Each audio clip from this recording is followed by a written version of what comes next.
Saudações a todas, a todos e a todes. É um prazer estar aqui participando do primeiro Congresso Internacional da Rede Internacional Multidisciplinar em Estudos de Gênero. Eu me chamo Rita De Cássia e irei apresentar a vocês o artigo cujo título é Reconstruindo a Imagem através do Espelho de Seus Olhos, que é a análise do romance O Olho Mais Azul, publicado nos anos 70 pela autora norte-americana Toni Morrison. O trabalho ele se justifica pela necessidade de expansão dos estudos dos romances literários que apontem a própria identidade do autor como integrante da produção literária. Assim, essa obra ela analisa as assimetrias das relações de gênero, classe e etnia que perpassam as personagens. Segundo nossa hipótese, Morrison, a partir das suas experiências pessoais e políticas como mulher negra, fruto da diáspora, expressa em suas ficções aspectos da própria realidade. Conceito de literatura. Na definição de Angela Davis, literatura é como um instrumento catalisador, um instrumento sensibilizador. Já Toni Morrison define literatura como pacto com a branquitude. A análise aqui, ela permite o uso da literatura como ciência, mas também como disciplina. Visa perceber essas nuances estilísticas da escritora, elucidar figuras de linguagem, enredo e cenário que destacam o universo vivido pelas personagens, como bem define Stuart Hall. Destaca-se também a linguagem como um dos elementos estruturantes das identidades, as narrativas como um canal de comunicação e o uso da interseccionalidade como ferramenta de análise. A localização da narrativa de Toni Morrison no cânone literário americano. A literatura enquanto prática existencial, a autoria negra para além da temática da negritude, o personalismo negro, na definição de Guerreiro Ramos, o ser negro enquanto situação circunstancial, os espaços sociais como parte dessa disputa por hegemonia, a memória hegemônica, a memória enquanto prática social, na definição de Sevasco, a construção do discurso enquanto lugar de enunciação, Rombaba. Então, esse artigo ele visa explicar os conceitos como base na importância dessa recuperação das produções para além das temáticas da negritude. Portanto, a literatura negra feminina ela não seria uma questão de trabalhar só a negritude, mas de ocupar um espaço que deve ser comum, uma vez que a negritude é um elemento comum na sociedade americana. Porém, a condição de ser negro se torna um elemento circunstancial, ou seja, o negro é humano completo quando visto biologicamente e apenas potencialmente humano enquanto ser social. O cânone literário, embora maleável, ele é elaborado como um espaço de disputa por hegemonia. Existe um projeto político que transpõe esse segmento literário e alcança a problematização da produção científica estadunidense. O papel das narrativas negras femininas, portanto, é de questionar modelos tradicionais, reinventando esse cânone. O silenciamento não significa ausência de obras negras femininas, como bem define Grada Quilomba, mas a omissão das mesmas, E de que forma que iremos desvendar essas narrativas? Através da interseccionalidade como combate a essa invisibilidade.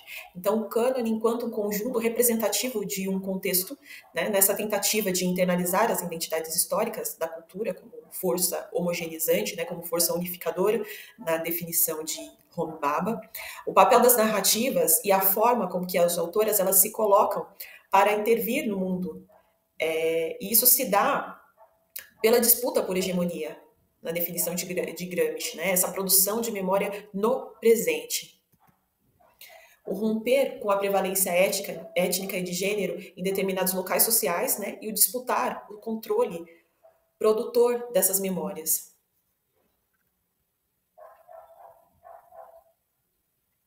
Os recursos linguísticos representam as formas de expressão da comunidade americana, afro-americana, silenciada, historicamente marginalizada, retratam essa violência da branquitude e a reconstrução da autoimagem negra feminina das personagens.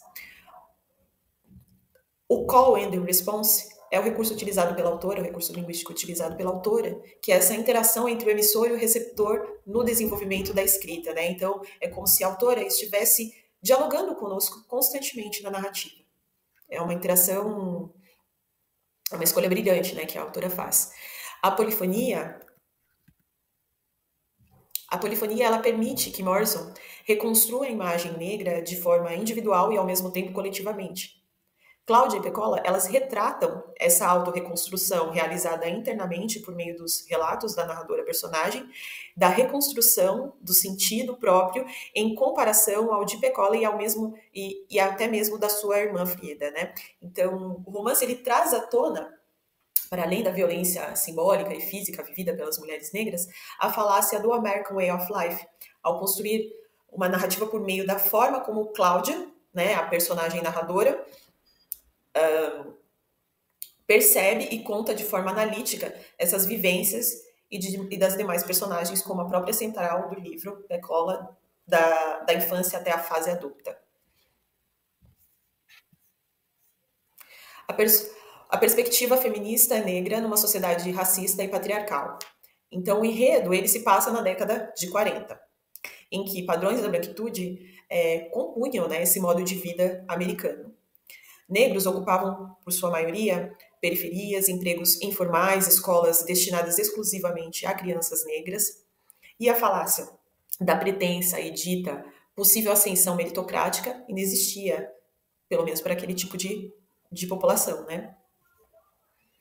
Os olhos da personagem Pecola refletem toda essa violência como uma marca fundante de uma sociedade que traz a branquitude como o único parâmetro possível de beleza. O desejo pelos olhos azuis, portanto, resulta de padrões de belo impostos pela colonização europeia e as suas heranças. E de que forma que isso é difundido? Através dos meios de comunicação. No caso do período, o cinema, né, como um grande difusor dessa memória. Então aqui nós temos algumas imagens de Rita Hayworth, Shirley Temple, que retratam esse modelo de beleza, né? Então, a lei de Jim Crow, que embora revogada em Ohio em 1887, impedia negros de frequentarem os mesmos ambientes e até mesmo usarem os mesmos objetos que brancos, essa lei ela visava o branqueamento, né, da população, uma vez que era vedado o casamento interracial. Aspectos que deixou amplas marcas na formação identitária e social dos estadunidenses. Essa introjeção se perpetuou enquanto racismo.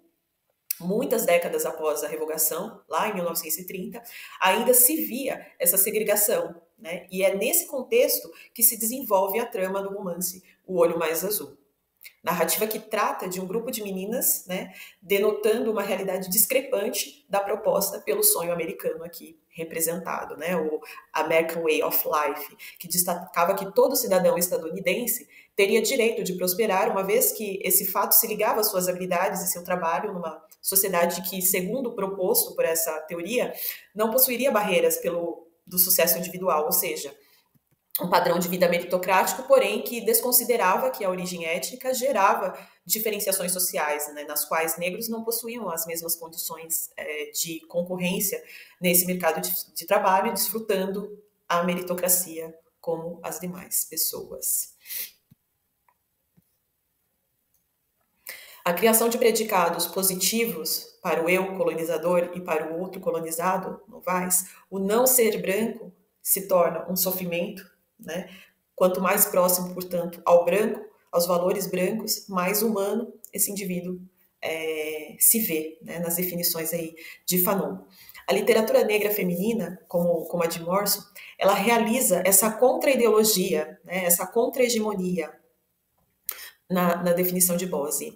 Essa internalização e a naturalização da inferioridade étnica, reconstruída desde os tempos coloniais, né, é aqui destacado. Esse pensamento ideológico que se constitui hegemônico por ocupar lugares de disputa por essa memória, Gramsci. Então, como ressalta Fanon, o não ser branco passa a ser um sofrimento, pois o branco impõe a colonização e retira esse valor de originalidade étnicas, né, transformando o negro em parasita, que precisa acompanhar de forma mais rápida e mais próxima ao mundo branco para deixar essa condição.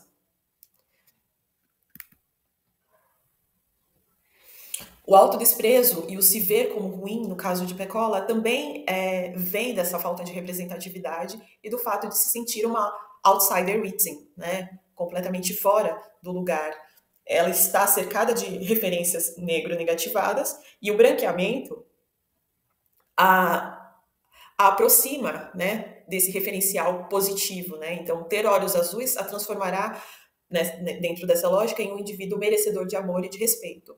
As narrativas ideológicas hegemônicas, portanto, elas distorcem a autoimagem de mulheres negras que passam a acreditar em uma imagem pejorativa de si mesmas, né, inferiores e à margem projetada pelos meios de comunicação. Então, a reconstrução da autoimagem negra feminina, ela ocorre por meio da narrativa de Cláudia como se fosse um alter ego da autora, né? Então, Cláudia, vendo a personagem Pécola sucumbir, autodestruir-se, ela faz o quê? Ela usa um recurso, né, brilhante e eficaz, visto que as duas personagens têm 11 anos apenas, né? Como se Morrison mostrasse dois caminhos possíveis diante da mesma realidade, sem esquecer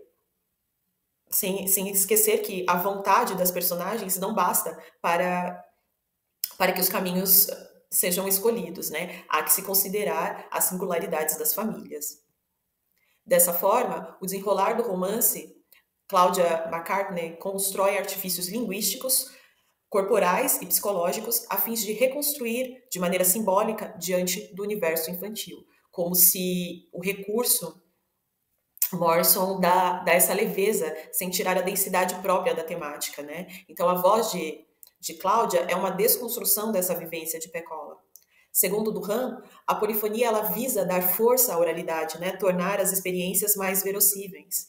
E pode ser interpretada também como um diálogo com a tradição afro-americana que valoriza a oralidade, né? O contar histórias. Seguindo essa interpretação, a memória e as reminiscências elas podem ser vistas como um recurso a fim de reconstruir o peso histórico da construção de uma memória negativada de forma hegemônica.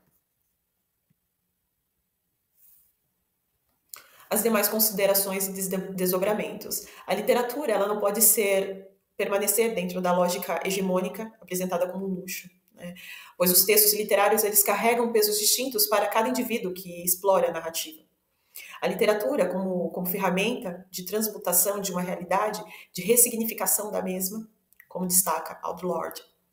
A forma como a literatura é construída a capacita como produtora de memória e isso a transforma no campo de disputa pela construção de sentidos para o momento atual. Maciel.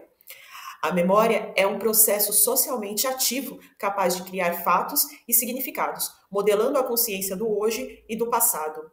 Maciel, desvendando uma parte da nossa história e reconstruindo o outro, ou seja, aquele que não é igual, e no caso da América, dos que não descendem da colonização.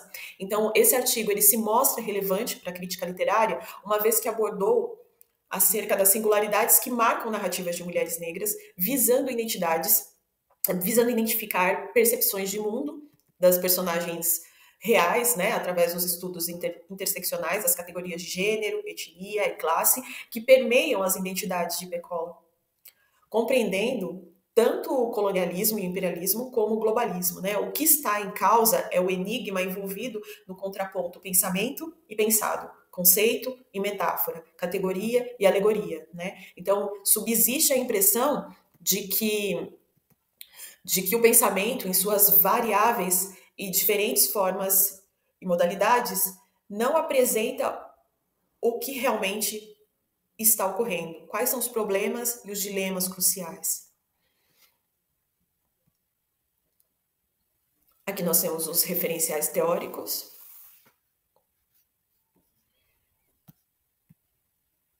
E o último pensamento de Toni Morrison.